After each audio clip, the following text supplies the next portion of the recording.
I'm very excited to see all these discussions which are going on and the points which are raised by the keynote speakers and the buzzwords that we have been hearing in my 12 years being part of so many transformations, digital transformations and employee experience transformation. So these are all very relevant talks. So the topic that we have chosen is also very relevant. This is what we need to think, this is what we need to do, and the most important word that I will always remember came from one of the guest speakers is employee experience. And I've been giving this example that the HR need to be focused on employee experience rather than on the transactions. And this is what I just gave an example of cabin crew. Whenever you come to the flight, you'll find them smiling. You'll find them dressed up in a specific way. You keep on looking at them, they will keep on serving you. And when you leave the flight, they're still smiling. When 3 days later you come back to the same flight, you will say the same experience. And this is where you need to concentrate that what exactly that experience should be. And when we start serving them as an HR, their expectation is the same thing. So this is what the whole crux of the HR of today, but then COVID have added so many things. So there are a lot of things that we can discuss, and we've got 30 minutes, so I'll just go directly to the panel. My first point, or the first question, is to Mr. Vasif, is that in this new normal, do you believe that HR's elevated status and its evolved role is here to stay? Yes. All right, Assalamu alaikum ji. I hope everyone is doing good. Before I start off and we come to the topic, I would like to appreciate Faisal's point, but I would also like to reiterate that I think as HR fraternity, over the last 2 decades, we have come a long, long way. So yes, there are areas of improvement. Yes, we need to act and react really, really well. But let's also appreciate and take this moment that for the last 2 decades, we've been on the go with local organizations and MNCs, and we do understand the importance and criticality of going digital. And as we speak, I myself working for one of the largest local groups, we make sure every day that we work on employee experience, but then there are priorities, and then the journey has to be mapped as well. Coming to the question, HR's elevated status and how it is here to stay, I believe, be it post-pandemic or pre-pandemic or during the pandemic, I think HR has emerged like never before. And yes, it is here to stay. I interact with a lot of fellow HR fraternity members, and every day we talk about areas where we need to deliver. But I think one significant area where HR has come out of skin and outperformed, I believe, is the business acumen. I hear and talk to a lot of HR fraternity members, and the way we have now started to emerge and integrate ourselves into the business world, I have never experienced it before. So in terms of understanding what business requires and the acumen that which is required to take business forward, it is there. And during pandemic, we get to hear about a lot of examples. You go on social or you interact with anyone. There are examples where HR came up with a business strategy, and that a strategy which was not only adapted, but a strategy which was also gave a way forward to the businesses to emerge like never before. You talk about telco, you talk about banking, you talk about any other sector. I think HR has integrated into that sort of a thing.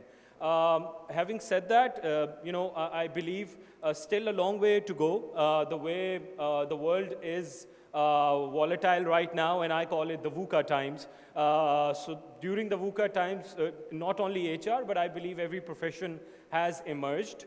And what HR has done really, really well in terms of understanding is not to conclude on one particular point. To keep it agile, I believe is the way forward. Me and my team, we are also working for Diamond Group, which is one of the local large setups. and our approach is the same as well, to stay agile, stay open, let the challenges come to you. Customization, कहने को तो is very, very easy, but sounds cliche जब आप उसकी तरफ चले जाते हैं. So it's also very important that you design such a sort of a thing or a system which gives you the right approach or the way forward with the mature mindset. All right. Thank you, Wasif, for a detailed answer. And I think what you said definitely makes sense. Since the panel is a little short, so I'll take the second question to myself as well. What do I believe that the pandemic renewed the emphasis of HR on people part of the job? And I definitely answer it yes. Because previously, the way we were thinking, I mean, being part of an organization with 70,000 people, hiring 120 cabin crew per week, hiring around 70 engineers and pilots every week, that was kind of an operational area where you really need to focus on. But then at the same time, the pandemic has forced us, because I was part of the organization, to think, as you mentioned, agile. We need to look into the system. And the biggest issue was that if you are not evolving, if you're not changing, you're not flexible, you will not be able to manage this particular pandemic and the associated impact on the employees and their job.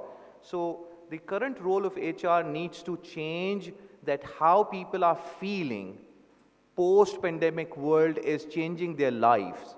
And this has changed my life for certain, but then it is changing the lives of everyone. So yes, the answer is that HR needs to focus more on how people and employees are feeling at this very moment, and how HR can support them with their processes, with their systems, with their policies, and how they can ease their life, and at the same time provide them career progression and include them in as part of the organization. So the second question that I have, third question rather, is for Mr. Mujib. Thank you very much, sir, for coming.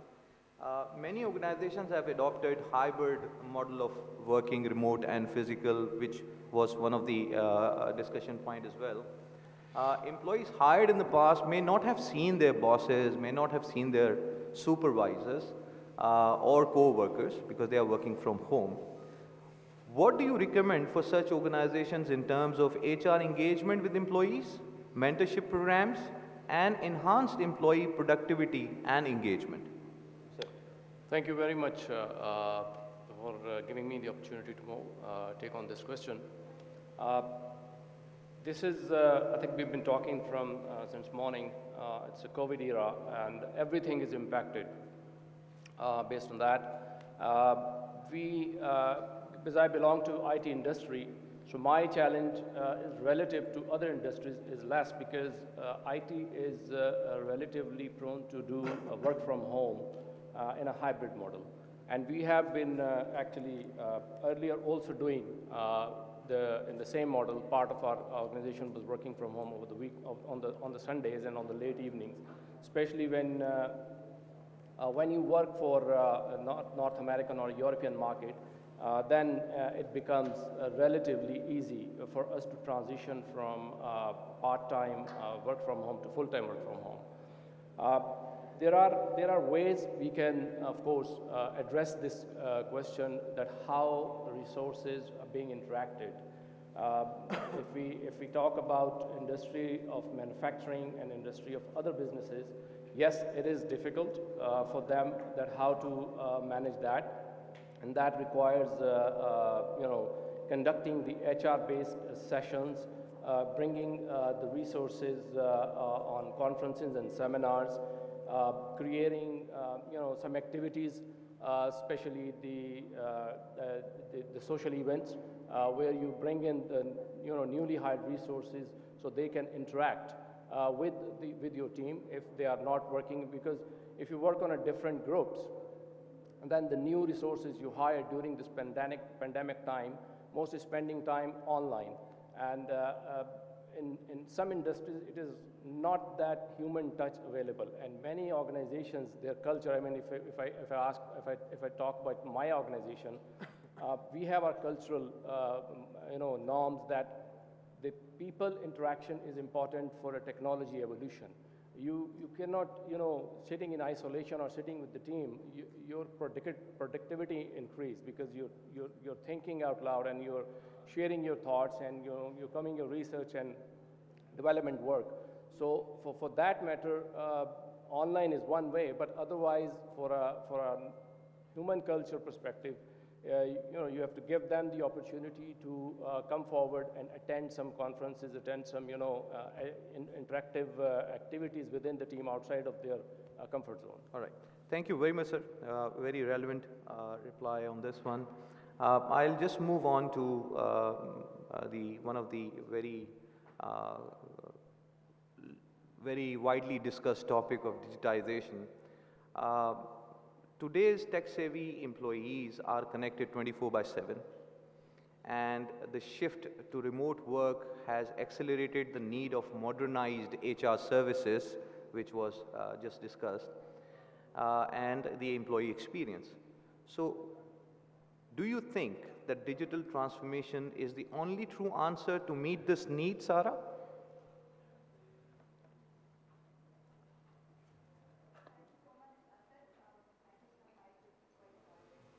Make it anyway.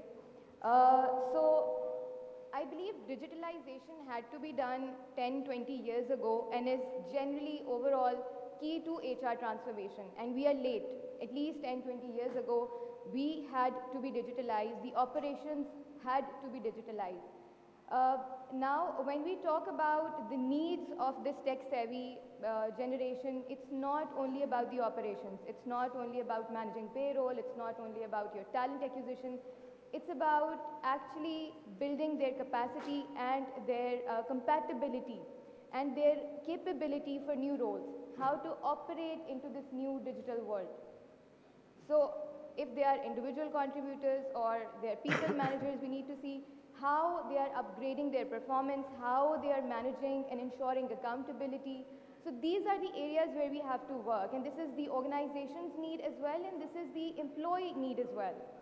Along with that, one very important point that I would want to highlight, as Faisal mentioned, human touch, every HR personnel, human touch has to be there.